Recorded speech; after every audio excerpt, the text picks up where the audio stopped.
So I'm on my way for another guest at Charing Cross Station. This guy, Daniel O'Connell. I don't know whether any of you will remember him, but he become a little bit famous for doing the knowledge, which obviously we love. He was on the documentary on Channel 4 with Everton and a few other guys, and he was brilliant. He was filmed doing his suburbs appearance, so his final exam, when if you pass, you get your badge on the same week. So you get your rec a few months before, you do your DBS, etc., make sure you're credible, and then you get your final exam of the outer suburbs on a later date. And they filmed him doing it, and he welled up. And when I watched it, I welled up, and probably a million others that watched that documentary on Channel 4. I can't remember what year it was. I think it was 2016. And yeah, I was like, that guy, man, that was me.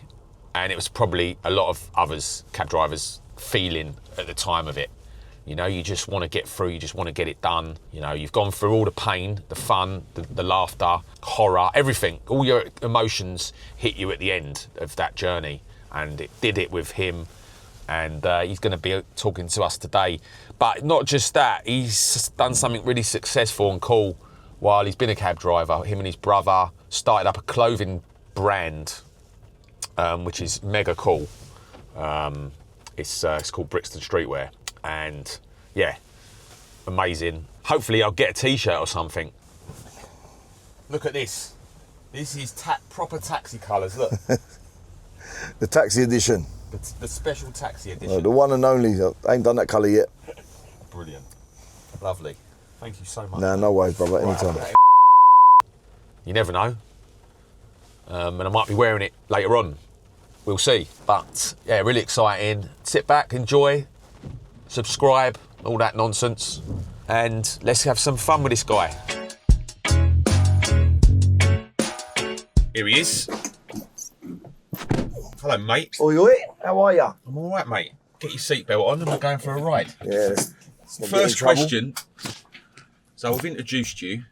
So first question is, what's your favourite site in central London?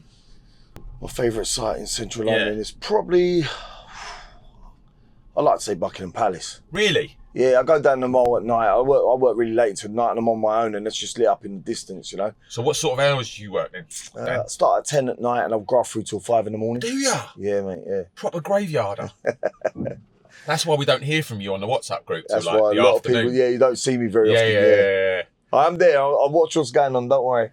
So we'll drive down the Mall, well, backwards, because from here, it's still shut, right? Yeah. It's so annoying, isn't it? Yeah, it's a pain in the arse. So annoying.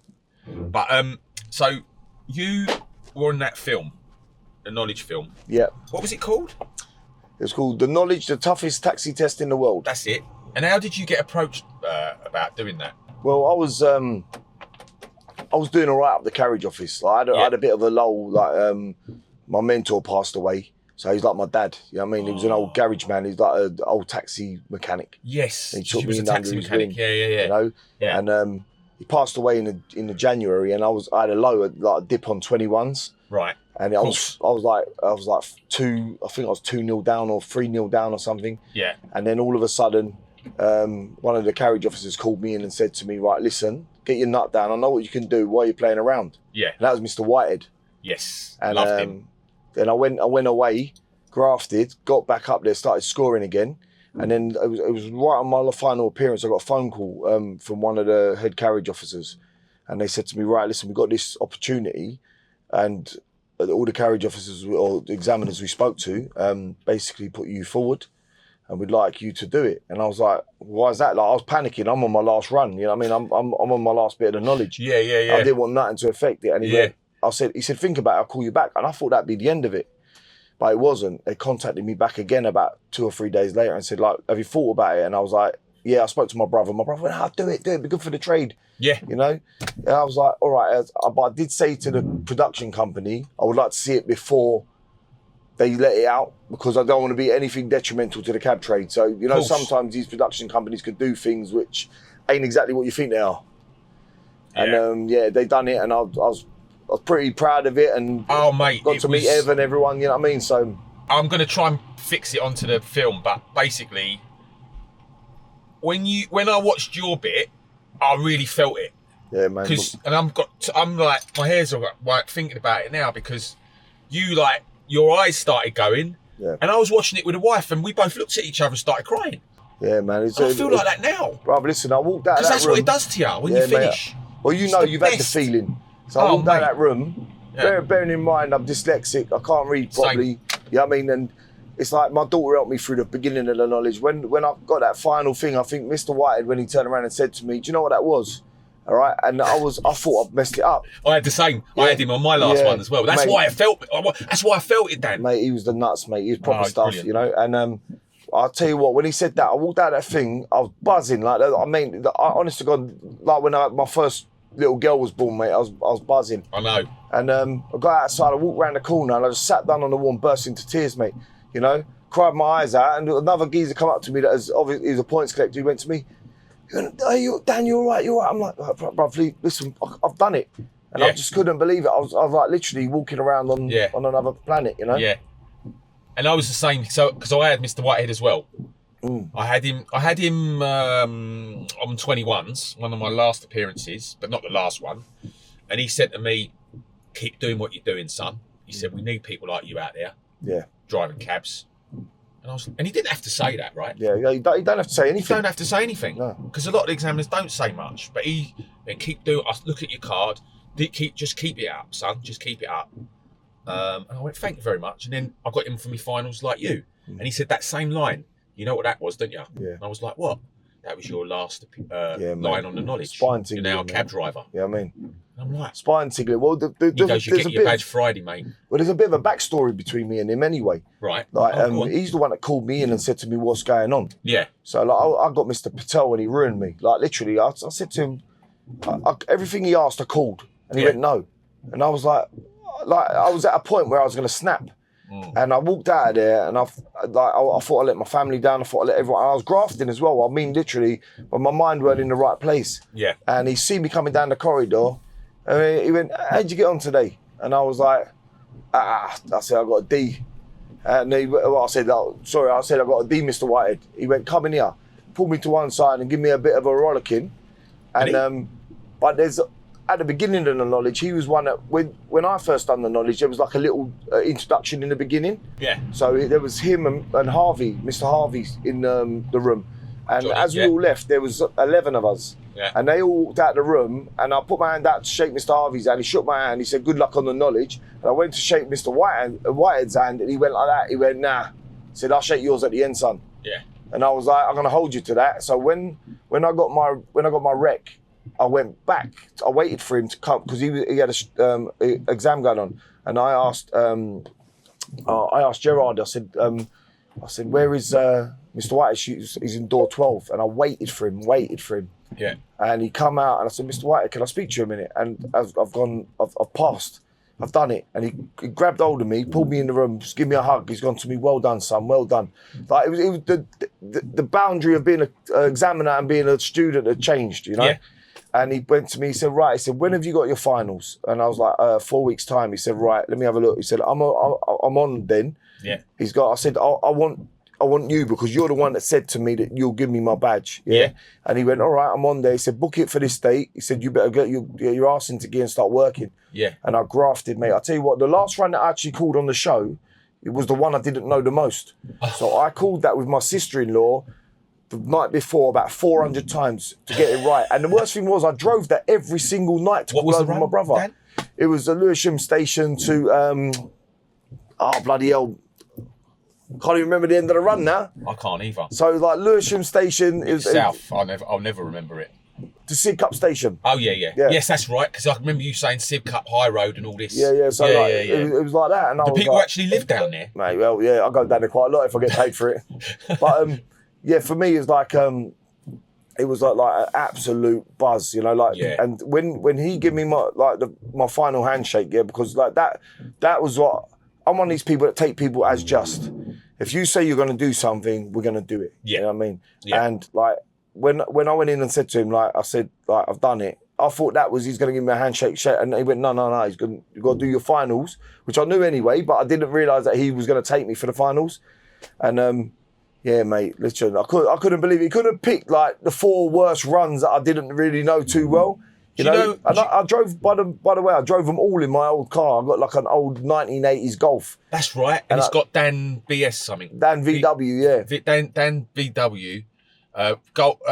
Is it convertible? Yeah, one? convertible Golf. Amazing. Mark 1. So I drove it. I went Stamford Hill, I went here, I went there. It was amazing. I love that car. I love that car. And I love all the artwork that you used to do with them. I ain't seen it much lately. Why? I don't know. Pardon? You haven't seen the car much recently? No, not really. Like, because of the ULEZ and that. And I won't even say about our mayor because I'm not a very big fan of him. Yeah. But yeah, it's basically like, it's very seldomly do I take it out. I used to drive it every day. Yeah. You know what I mean? And I'd park the cab up and I'd drive the car, but... You can't because of ULEZ. Yeah, can't. It cost me a fortune, you know what I mean? So... Mate. That's heartbreaking, really. You know, but it is what it is. You know, this is the way the world's moving, and you're never going to beat the government at anything. No. You know? If they make a decision, they make a decision. That's right? Exactly right. You know, and then it changes when it changes. But yeah. So you passed the knowledge 2016. 16, yeah. Yeah, because that's when the film was. Do you have any idea how many people watched that? I know it was a lot. We were trending on Twitter for 2 days. Yeah. So I was like literally taken back. Oh, by look, it. the palace is shut. There we go. We won't be going around there. No wonder there's so much traffic. They're changing the guards, right? Yeah. Yeah, no, I what's the name? I loved every minute of it. You know what I mean? Because like people coming up to me, like other cab drivers, and like a lot of it's really weird because people recognise me through my chain that I was wearing in the video. Yeah. So they'd see me get out of the cab and they go, "Oh, you're the lad of the thing," and because you had the big silver chain. You became famous, didn't you? Yeah. Well, for a little while, yeah. It was quite weird. It's like for me, it was like you and Everton as well. Yeah, you know? Ev's wicked. Me and Ev get on really well. Like we talk to each other every now and again. And do you? Yeah. Like, he's an examiner now. Mate, I know, mate. You know? I know. Amazing. He's proper stuff. Do you know what? I'd have loved to have done that. Would you? I've got too much commitments, like outside of the cab, you know? Yeah, me too. Like, I wouldn't have, you know, yeah, it would have been great. I mean, it's a great job for Ev. He's doing really well. I speak to him now and again as well. He was the first one to rent one of these cabs. Yeah, I know he was. I remember him doing it because I built him up and I'm like to him, I was like, what do you, because I was going to sign the contract for my own one because I was driving one. I said, what do you reckon? Because he was driving it before me. Yeah. And there weren't many people that were driving it before me. I can tell you that. And I was like, what do you reckon, Ev? He went, yeah. He said, mate, it's the nuts. I said, all right. And on his say so, I went and bought one. You see, a lot of people have left because of this cab. And I've seen that. Yeah. But what I think the problem is that I think the price per mile is the same as what it always was. Without a doubt. When you add up the cost of entry of this cab, and then you subtract the saving of the economy on the cab. Yeah. Then you compare it to the older cabs, the outgoing cabs. It's no difference. Well, I'll give you an example. For example, for me, I buy my cab. My cab, roughly, just to purchase my cab is probably about £250 a week. Yeah. So my insurance is another 50 quid. So it costs me about a £3 for me to do my job. Yeah. Plus I've got any maintenance, whatever goes wrong. People don't like the responsibility. That's why they rent. Correct. But even renting a electric cab over a diesel cab at the price that electric cabs are, you're still saving because I do roughly about, I would say I do £90 to £100 a week in fuel, and I do a lot of mileage. Yeah, but if used in the diesel, that would be 200. Yeah, easy. so there's an equilibrium there. Yeah, well, right? You're not up, you're not down. It's about the same. It's about the same. It's not gone up drastically. But you know, it's the cost of entry what scares people. Yeah, you know what cab drivers are like though. They're pessimists until they're optimists. Yeah. And I've worked in the cab trade for over 30 years now, like maintenance, working valeting. I've done that. So cabbies. I've done the whole rigmarole. The only thing I ain't been is an examiner. Right. You know? And sometimes when I talk to cab drivers, I've got a prime example. I've got an old mate who I work with every night. Since the lockdown, me and him have been best buddies. Like, he works the twilight. He's 81 years old. 81? Right, he was driving a diesel cab, up to probably about 3 months ago. Right. And his cab come off the road, terrified of renting an electric cab. I said to him, Chrissy, I promise you, you'll love it. He was in it a week. He went, mate, best thing I've ever done. You know, he said, honest to God, game changer. Driving, like, because at night we get quite a lot of long jobs. So we'd be going down to Surrey or you'd be going down to Kent or up to wherever. And it just makes the journey so much pleasurable, you know? Yeah. Like, I would dread to think some of the places I've gone in my taxi, in a diesel, I'd hate it. You know what I mean? I remember going to somewhere past Slough, can't remember exactly, little village, and I got flagged on Camden High Street, and I was in my TX2. Yeah, I had one of them. Yeah. When you get up to 70 mile an hour, 60 to 70 mile an hour, it just rattles. Yeah. And it's not noisy. comfortable. It's not a comfortable experience, is it? But the worst thing was not that. It was the fact that the punter was nice and he wanted to talk, but I couldn't hear him. Yeah. Couldn't hear him, too noisy. Yeah. With intercom on, wind, noise, it was just horrendous. But now you don't have that. No, it's a totally different. It's a game changer. It's a you know what I game mean? changer. Like, my brother has been a musher for years. Yeah. And so he was renting. He was renting off a really good guy. Yeah. And he looked after my brother really well. But I said to my brother, "Come on, look, you can buy your own cab. You're paying thousands out. Yeah. Buy your own cab." Anyway, eventually he did buy his own cab, and I'm a mechanic. I'm maintaining it for him, so his costs were pretty low. Yeah. And then when it comes to buying one of these, I don't know. So me and him went and bought a cab each together, same time. And he went, "Mate, I don't know what I was doing in that other cab. Yeah. You got air conditioning. Yeah. It's comfortable. It's quiet. All right, they've got their little faults, yeah. And the parts are expensive. And the parts are expensive. Yeah. But it like literally it balances itself out. It does. Like it really does. Like you got to remember when I was driving the cab first, it was really expensive. Yeah. Yeah. So now it ain't as expensive as it was. You know, like you can get an E-Rad done at certain places for like under 2K. Yeah. I mean, you couldn't even get a diff done for that years ago. No, that's right. Do you know what I mean? So when you're looking in that sort of thing, that's the only really thing that goes wrong. That, and sometimes it does this weird thing where it decides that it don't want to start. And this is the thing, guys, like who watching. This guy's been in the game for a lot longer than he's been a driver. He's a mechanic. He's maintained the old diesels, and he's upgraded to this cab. And he's telling everyone it's viable. It is 100% viable. The people that leave this trade, a lot of the reasons are not what they think, what they're telling the people are. No, do you know what I mean? No. You know, and I've had this conversation with someone last night. Why don't you concentrate on the people leaving the trade? We can't control that. People want to leave; they have their reasons. Yeah. It's about people that gone want off. We're interested in. Well, I'm interested in people that should be doing the knowledge as an option. Do you know what I mean? Yeah. Your light's just gone off as well. Yeah, the battery's gone. I Annoying. was going to say to you, literally, that when it comes to sort of like the knowledge and stuff like that, people that are leaving, the grass is always greener. Of course. You know? Of course. And when the grass is always greener, people will take that option. Yeah. And not everyone will take it. Some of us, like me and you, that are in the game, I believe in the taxi trade. I'm still in my 40s. Yeah. I've grafted all my life. I've been on building sites. I was a glazer. I was up on steeples fixing bloody leaded lights back in the day. You know what I mean? I've been a tow rag. I've done everything. Yeah. You're from Brixton. I've been through the don't blame me for that. That weren't my fault. But like I've done the whole rigmarole. You know, Yeah. and I grafted in garages under cabs and lorries for over 27 years. I was doing that, and I remember a cab driver talking me out of it when I was 21. Don't do the knowledge, son. It's not worth it. Now, if I would have done the knowledge when I was 21, I'd have been in a lot better position than I ever would have been now. I believed what he said. Yeah, I come out here every night and I get my dough. You know what I mean? Yeah. I don't stress. No. You know, I'll get home at a reasonable time that I want to get home. Sometimes you get a job and it takes you further away, but then the next day, you ain't got to work as hard. You got your dough in your pocket. You know what I mean? Yeah. So, but it's when you find that balance of life and work. For me, and I know you do it quite a lot because you play a lot of tennis, don't you? Yeah. So you can go and do that whenever you want. It's like me now. When I leave you now, I'm going to go and pick my little girl up from school because no one else can. Everyone's not available, so I will go and do it. Yeah. And no one can tell me I can't. Do you know what I mean? I don't have to beg anyone for a day off. Or it's funny when you go to a play or an event where parents can come and pick their kids up, and you look around and you see who's there. Yeah. And a lot of it is just mums. Yeah, of course, yeah. Still in this day and age. Yeah, without a doubt. But then you're there as a dad and they look at you and you chat to them and that. And, well, I've had 2 runs at the mill. Like my 2 little ones, they ain't my children, they're my niece and nephew, but I look after their every need. So basically I do everything for them. And my older 2, I never got to do that with.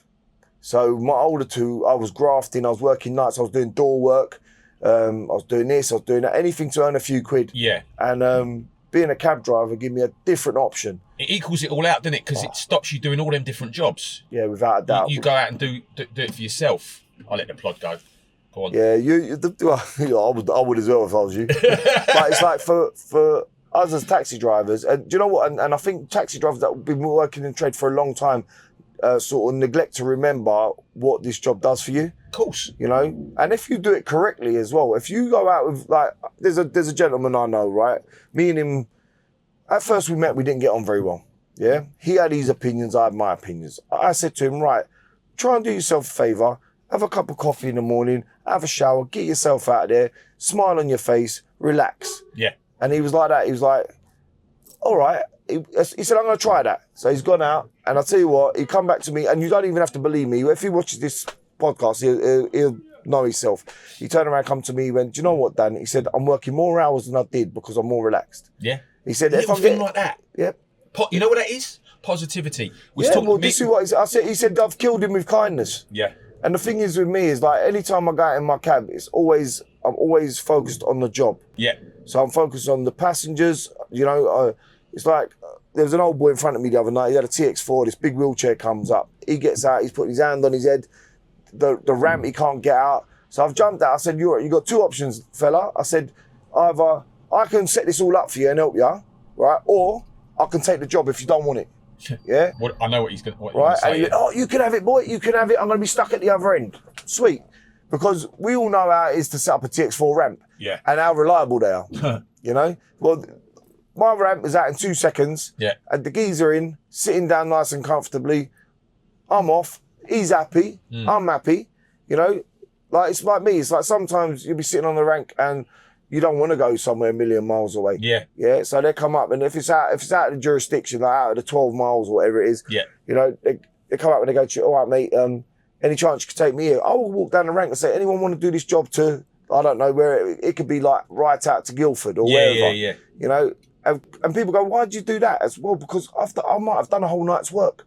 The last thing I need is another 2-hour journey on my end of my night. Which, you know? Funny enough, we spoke about that with Lewis. Same thing. Like, he'll very rarely, and I'm the same, I'll very rarely refuse a job. But that's the whole point of that distance thing, that rule. Without a doubt. You know? I didn't understand it at first, because I was like, why do people do that? I was thinking, why would you refuse a job? But there's a million reasons why you would refuse that job. Yeah, you could be at the end of your night, you know, anything, you know what I mean? It is fair enough, you know. I've had lots of older drivers with the cabs that the cab's unreliable. Yeah. You know, I've got water leak, son. Any chance? Yeah, no worries. You know what I mean? And you know as well as I do, the small job turns into the big job. Yeah. You know? Oh, yeah. Yeah. Yeah, absolutely. Do you know I've never drove through here? Mate, I'd do it. Shh.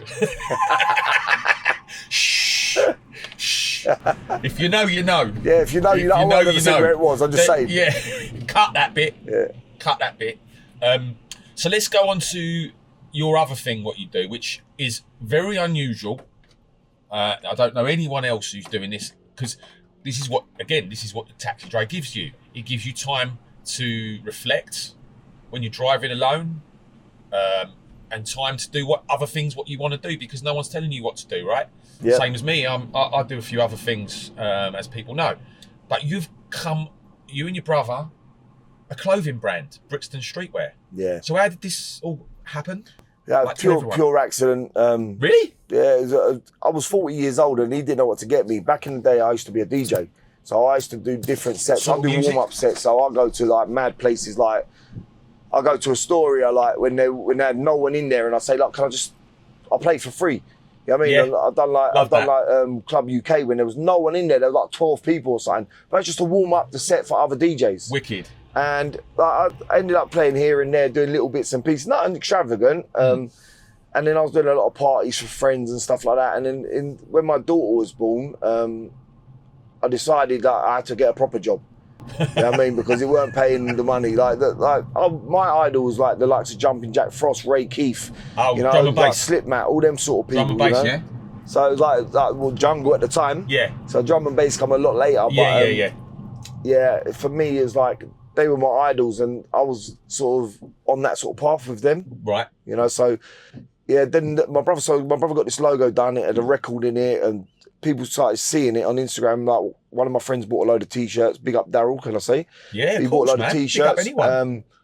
Basically banged them out to all our mates. Said to me, open an Instagram page, and then it went from Instagram into a online shop, and then went from online shop to pop-ups, and then to a physical store in the middle of Brixton Village.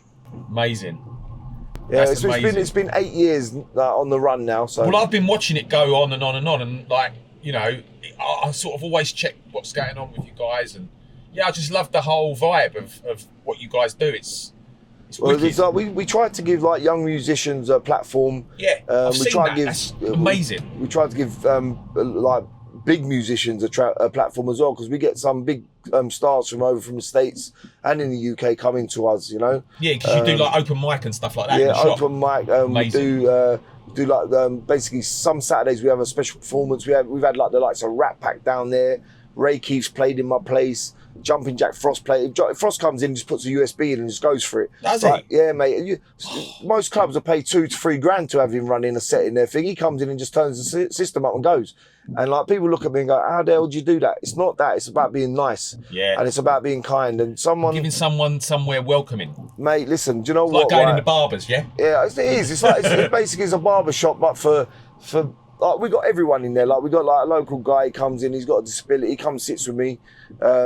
We got an old geezer that comes in. He's been around Brixton since day dot. I think his name's going to be written on a stone somewhere in like the 1700s because he's that old. But yeah, we got a granny from AG. You know, AG the DJ. Do you know what I've just thought of? It's like Desmond's, isn't it? Mate, it's mental. Did you ever watch it? Yeah, yeah. 'Cause that yeah. was all Brixton based, right? Yeah, well, Desmond used to play dominoes against top of a shop called Jojo's, which was in Brixton. Wow. So I used to go in there when he was playing dominoes in there. So you get him in there. Really? The actor that played Pork Pie used to go in there because they played dominoes above the shop. Wow. Yeah, madness. So there's some really famous people from Brixton. You know what I mean? You had like people like Danny Williams. You know what I mean? The boxer. Yeah. So basically, I've met Danny. Yeah, he's a good guy. I've met Danny because really nice geezer. I met Danny. Yeah. So back in the day, I used to live on like down on Acre Lane, and I used to go to the gym, and Danny was in there. So a few times you just mess about with him and have a chat with him. He's just good guy. Do you know Spencer Fearon? No, I don't know Spencer. So that's no. Danny's mate, he's like a boxing commentator. Yeah. And he used to train me, and that's how I met Danny. Oh right, yeah. Many years ago. Yeah, Danny's not long good after he beat Tyson. Yeah, So mate. he was big time then. Yeah, mate. But yeah, biggest hands I've ever shook, I think. Yeah, mate. He's an absolute diamond geezer. Yeah, like, he's proper. a lovely boy. Yeah. Lovely man. Yeah, that's mental. Like honestly, Dan, that's like you must feel like you're working 24/7. You work the night.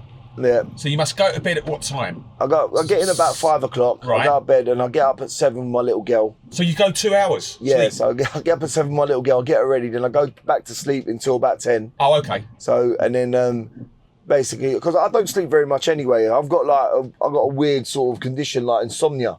Have you? It's like, yes, I can go on very minimal sleep. If I sleep more than 5-6 hours, I'm in trouble. Oh, really? Yeah, I mean, I feel gross. It feels like I've been on the piss. And for me, like, it's really weird. When people go to me, like, how do you do it? It's even now, like, I worked all night last night. I worked till 5 o'clock this morning. I got up this morning, got my little girl ready, done that, jumped in the shower, dropped my daughter off. She works at the theatre down here, so I dropped her off, come to see you. You know what I mean? And then when I get back, I've got to go pick my little girl up, go for lunch. Yeah. You know, and my energy is all And the who's same. in the shop? Look, my brother's going to be doing that later today. Are you taking turns on a rotor with him or something? Yeah, well, we got like my son does a bit in the shop in the daytime, Right. and we got a girl that runs a shop on a Saturday to give us both a little bit of a break. Yeah. But yeah, it's a full-on mission, and It must be great to see people out wearing your stuff, though. mate, do you It know must what? be such a buzz. It's sometimes amazing. Like the first time I ever really see someone wearing something was on Brixton Hill, Right. and the guy was walking down the road with a green hoodie with a like bright yellow logo on it. And it was like, bloody hell, mate. You know, like it was That's weird. so cool. It was very funny. And then the next person I see was a guy called Connor Swindle. He's an actor, so he was in Sex Education. Okay. So I picked up him and his friend, and then all of a sudden he bought something online, and I see him walking through Upper Street, Amazing. and it was like, I was beep, Connor, you know what I mean? And he's like that. He's like, how you doing, mate? But it was really unusual to sit in an odd place. Now it's all over the gaff. Like it's literally like Love it. infiltrated every single walk of life. Love it. It's not for any demographic. It's not for any age. It's just for everybody. Yeah. Well, my oldest customer, he's like 91. Wow. Yeah, my youngest customer is like a newborn baby, like a little girl. Yeah, you know what I mean? you do baby clothes, yeah? Yeah, well, we do selective things because it's quite expensive. I'd rather not do kids' clothes and charge people fortunes for it because we do quite a high quality of. When you wear the t-shirt, you'll understand. Yeah. It's not like a Fruit of the Loom. Do you know what I mean? Fruit of the Loom. So, but what I'm planning to do in the store is if someone wants to go and buy a plain t-shirt and wants us to print something on it, I'm going to buy a little printer and the patches, and I'm going to do it in the store for them. I charge them just for the print. You know what I mean? Yeah. Because I just think it's ridiculous. You can go in H&M and buy like, I don't know, 3 t-shirts for £10. I'll be selling a t-shirt for like 15, 20 quid. You know what I mean? Yeah, but it's the brand. You know, you shouldn't feel guilty about being quality. But I'm a dad. You know what I mean? Yeah, I get it. I get it. But if you're doing something good in business, there's your turning circle, Dan. Look at that. Yeah, look, these are good. These are good, aren't they? Yeah. If you're doing something good in business and you're providing quality service, you know, you're worth that extra money. Well, do you know what? It's like when I first upped my grade of t-shirts, because I've got 2 different grades. I've got like a lightweight t-shirt, which is £30, and I've got a heavyweight t-shirt, which is 45. And because there's a way you do the logistics of how you charge people. It's like every brand does the same thing, and you got to stick with it to earn money. And I went around and done a little sort of like recce on other people's clothing. And some of the clothing brands out there, they ain't even using half as good of the stuff that I sell for £30. They sell it for 60. So I didn't feel bad. I was like, well, I don't feel too bad about that. The heavyweight t-shirts, which are 45 in our place, they're selling for 90. And I'm thinking, well, I know where you're getting them from. Yeah. Yeah, and I'm getting the same supply. So when everyone turns around and go, I got it. Like, I had one guy come into my store. He had, I'm not going to say the brand, but he had a branded t-shirt and he went, it's the same t-shirt. I said, I know it's the same t-shirt. I said, I'll get it from the same supplier. It's just about economics. I mean, I don't know if you've seen that thing. I watched it the other day. My barber told me about it. There was a guy, a very rich man, businessman, and he had a Bugatti Veyron. And he put it in for service at Bugatti. And he said, there's a switch that's a bit tricky. It's loose. Can you check it out and give me a quote to repair it? £9,500 plus VAT to replace this switch. So he's like, I'll come back to you. So he's gone to his local mechanic who he knows, he's a mate. I've seen this. Yeah? Yeah. You know what I'm going to say? I know exactly what you're going to say. So the switch cost 89 pence, but he had to buy 5 of them because they come as a pack of 5. And it took him 20 minutes to fit. And he went, well, how much do I owe you then? He went, nothing, just buy me a beer. Yeah. $9.5 grand. See what I mean about economics, about how people can just manipulate their market however they want because of the brand that they've built. Look, it's the same as the cab trade. Yeah. You know what I mean? Yeah. If the cab trade goes eventually, right? If they put us out of, if they somehow TfL dismantle this trade some way or another, they're making it very difficult anyway. Even for like people like me myself, like they got the new test, which is fine. That's all right. Yeah. But they've also it's like the DBS thing. You got to have a subscription now, and you know. They don't really know if it's a subscription subscribed or not, and there's lots of hoops to jump through. There's just loads of hoops to jump through. Like, I can understand it's all to do with safety. Yeah. But you know, likes of me and you've driven a cab for years. There's cab drivers that drive a cab 10 times longer than we've done it. Yeah, yeah. And if you've never had a complaint, why have you got to do all these things? But you got to roll with the punches. Yeah. And if they take the meter away, just imagine what the price of minicabs will be. Well, this is the thing. So they're technically they're applying for hire in our market, right? Yeah, without a doubt. We could argue about this all day or talk about this all day. Yeah. But that's been allowed to happen. Yeah. And it's affected our trade, and our numbers have gone down because of it. When is it going to stop? Where do you draw the line? For me, it's about the people that drive private hire cars understanding they're being exploited. Oh, without a doubt. Massively.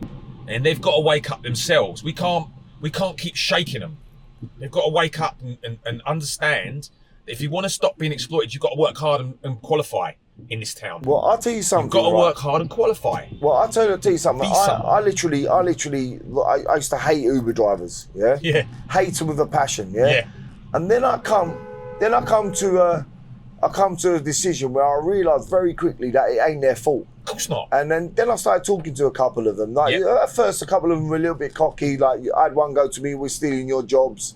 And I said to him, "Yeah, carry on stealing it, mate. You never steal my job. You never be able to do what I do." Correct. Yeah. And anyway, I carried on doing it, and then a few of my mates started becoming Uber driver. And I'm thinking to myself, these guys are gas engineers and they're doing this and that and the other. You know what I mean? Yeah. And I thought to myself, do you know what? It ain't their fault. They're just trying to make a living, just like we are.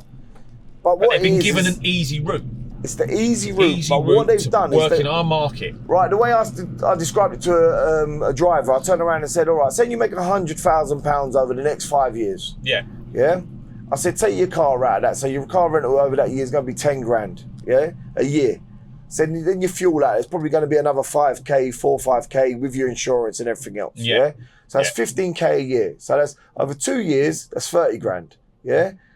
Over 5 years, you do the numbers, mate, you're getting peanuts. Yeah. You know what I mean? You're going to end up with about 20K of takings that after you've paid for everything. And this is what this is about. Without a doubt. Protection. The turning circle as well. It makes it our vehicle different to theirs. Wheelchair accessibility. Yeah, all that stuff which you get with the bus lanes, with the ranks. You know, you can go on apps if you want. All these things that amount up, that protect you and your working conditions, which the government won't touch. They'll let us carry on. And I'll tell you another thing what's going to come along. And I don't know for sure, but I'm pretty confident. When they stick VAT on their fare, because we're not getting VAT, that's going to change the game. They keep calling it a taxi tax, but it ain't a taxi tax. No. It's a fucking private hire tax. Yeah, of course it is. So if that comes in, along with the congestion charge that they're going to have to pay, even on their electric cars now, that's happening. It don't make it any cheaper than this. Well, funny and combined with the algorithm that's sticking it up them. Well, it's much better to do funny this. you say that, because I watched a little thing clip today, and it was basically a private hire driver talking about why have taxis got exemptions. Yeah. Well, the reason why taxis got exemptions, we've done the knowledge. Yeah. And we can only work in this domain. This vehicle. Yeah, we can only work in this vehicle. We can only work in these areas. Yeah. Once you got a private hire license, you can have any vehicle you like. You can work pretty much wherever you want, yeah? So it's like, as a green badge driver, you know, all right, we're permitted to work in places like Heathrow or Gatwick. We're not even allowed to work in Gatwick, but it's like, you go out to these places, you're allowed to work in these places that are out of our jurisdiction, you know? Yeah, exactly. But they can go wherever they want. Yeah, no, I mean... So I think that there was a thing where someone turned around and said it was an average driver for a private hire driver is like 38K. I thought, you are having a laugh. No chance. There is no way on God's green earth that you're taking income after you've taken your exes out of it. There's no way. I don't care what you say. I'm not being funny. I graft in a cab and I work and I do what I do. And, you know, like, for me to take anything over that, like as a black cab driver, I'd have to sit in the saddle for hours and hours, you know? And this is the thing. So I don't know if you've seen their videos about this guy I've said this before, but 7 days a week he's working and he's getting 2.5 grand. I know who you're on about, So it's the young African boy. Yeah, I can't remember his name, and he's punting it out, right? Yeah. But when you watch the videos, he's going out in the dark and he's coming home in the dark. Yeah. You don't have to do that in this. No, because of this. Because of this. Yeah, of course you don't. Protection. You know, I can earn what he's earning in half the time. Well, or 40% maybe, 30%. I explained to a passenger a little while ago, but I don't use black cabs, but I have to get you because I can't get an Uber. And I said, well, how much was your Uber? And they were like, it's £58. I love it when you get And them. I was like, well, it ain't cheap if you can't buy it. If someone's got a Lamborghini for £1,000 and they ain't got one, I can't get it. Yeah. I said, and do you know why this is called a fare? It's because it's fair for you and fair for me. Do you think that's the reason why it's called a fare? No, it ain't, that ain't the reason, but that's the reason I made up. You know what I mean? But I always say it as well, though. And you know when you get that question, what's going on with Uber? You get that question from punters who want to engage you. Every time. How has it affected you? Yeah. And I just say, see this? Yeah. Safety and credibility is priced into this. Yeah. And that's why it ain't affecting well, me. It's also the character and the person. Me. You know what I mean? Like you know, us as a trade, like in a whole, don't get me wrong, there's good and bad in every trade, yeah? But our trade as a whole over the last 400 years has been absolutely second to none. Yeah. You know, everyone that gets in our cabs, from Americans to people from across the world, like the only ones I think that we struggle with is Tokyo taxis. You know, some of them guys are like, they're all in 3-piece suits and like, you know what I mean? Smell of orchid water or something. You know They've got what I mean? a similar shape. Yeah, but it's like, but what defines us from anyone else is the knowledge. Yeah. You know what I mean? You know? From everyone else. And this is why we're so proud, because we work so hard for it. And the demographic that we got in this trade, we've got everybody. Yes. You know what I mean? Like, Yes. I'm a Londoner, but I'm an Irish boy. You know what I mean? You got Turkish, you got Greek Cypriots, you got like Jamaicans, Africans, you got everyone. Well, we had the Jamaican examiner on the knowledge. Yeah, Courtney. Courtney. I know Courtney really well. Yeah, same. He rents off a cab off us. Yeah, Courtney's a diamond, mate. He is a diamond, and he does a lot. He still teaches, and he does it for free. Yeah, Mr. Courtney, I told you I'd do it. Yeah. Me and him, like I remember stopping, like me and Courtney know each other really well. You say, I stopped one day and he was in a garage that I went to that one of my mates was running, and I said to him, he went, "You're on the knowledge?" I said, "Yeah." And he started asking me questions, and he went, "Come and do it at my place." And I was like, "No, I'm doing it my way because I've done it all myself." Did ya? Yeah. And he went to me. He asked me loads of questions, and he went, "All right, fair enough." But you see, like he's kind of a little bit of an institution, isn't he? Yeah. But anyway, listen. All that aside, you know what the most important question is, don't you? Go on. You don't know. You've been watching these episodes. You don't know. I've been watching it, but go on. What's your favourite biscuit? Favourite biscuit? Yeah. Custard cream. You know what? It's that I think I'm going to do a league table, and I think that would be at the top. It's a walk. I have a packet of them in the cab all the time. Mate, I've got to stop. I'll put weight on with just looking at them. I don't even eat in the cab. You know what I mean? Don't you? Oh, I can't stop it. I always have crumbs, but I always clean the cab every day. But yeah, I have a big pack of custard creams in the cab. But that's like a walk around biscuit. Yeah, man. You got to have ain't there a luxury biscuit that you? Yeah, I know. Yeah, I've always. When I was a kid, I used to always have a packet of custard creams in my pocket everywhere I went. So we were skint as well, so they were cheap ones. You know, ones a bit stale. Yeah. But you must have a biscuit treat that you like. What's your like? My biscuit treat would probably be. I'll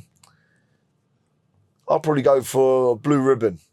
So that's the biscuit. I haven't had that one actually. Yeah, blue pack. Blue pack. Like it ain't ever actually called a blue ribbon. It's called a blue reborn. It's the name ain't even ribbon. We've all been calling it ribbon for like 30 years. Is that really true? I'm telling you, Google it. It's hilarious. But the other thing is it a biscuit?